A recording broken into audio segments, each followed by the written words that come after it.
send shivers down your spine, when the darkness seemed to harbor secrets, and the wind whispered chilling tales.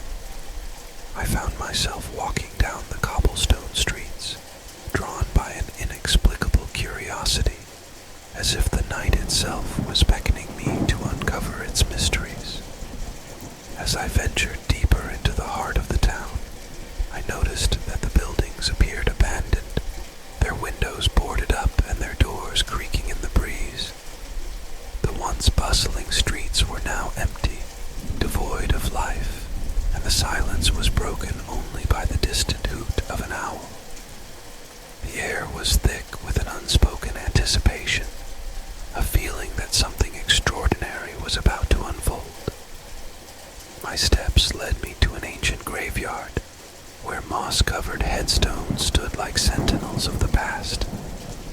The moon's glow painted the scene with an otherworldly light, casting eerie shapes on the ground. I felt a shiver run down my spine as I imagined the stories each tombstone held, stories of lives now lost to time.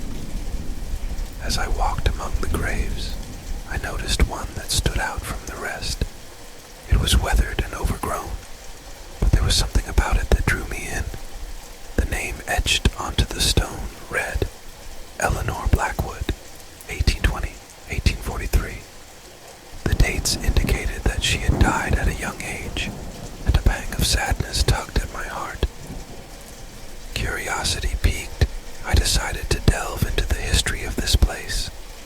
The townspeople had always spoken of a tragic tale that had befallen Eleanor Blackwood, a tale that had been passed down through generations. Legend had it that she had fallen in love with a mysterious stranger who had arrived in town one fateful night. The townspeople were wary of him, whispering about his uncanny resemblance to someone from their past. But Eleanor was smitten, her heart consumed by an all-encompassing love that defied reason. The stranger had vanished as quickly as he had arrived, leaving Eleanor heartbroken. Soon after, her health began to deteriorate, and she was bedridden with a mysterious illness.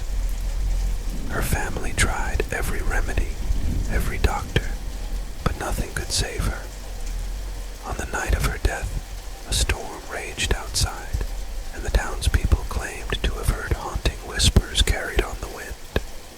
Some believed it was Eleanor's anguished spirit, unable to find rest after her heart had been shattered. I decided to spend the night at the graveyard, hoping to witness any unusual occurrences. I brought a lantern and a notebook, intending to document anything that might transpire. The wind howled through the trees, and the rustling leaves seemed to whisper secrets I couldn't quite grasp.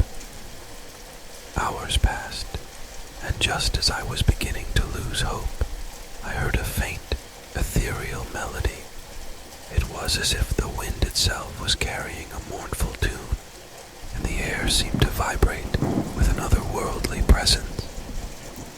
My heart raced as I followed the sound, which led me to Eleanor Blackwood's grave. As I approached, the lantern's light flickered and dimmed, casting eerie shadows around me. The melody grew stronger, and suddenly I felt a cold breeze brush against my cheek. I froze, my breath catching in my throat, as a figure materialized before me. It was a woman, her form translucent, her eyes filled with a mixture of sorrow and longing. "Eleanor," I whispered, barely able to find my voice. She nodded, her gaze fixed on me. The wind carried her words to my ears, a gentle voice that spoke of love, loss, and the pain of an unfinished story. She seemed to be reaching out, as if she had been trapped in a state of limbo, waiting for someone to listen to her tale. With a surge of courage, I began writing down her story in my notebook, capturing every detail, every emotion.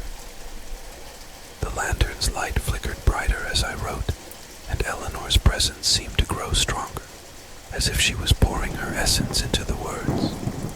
As the first light of dawn broke, the melody faded, and Eleanor's form slowly dissipated, leaving behind a sense of peace.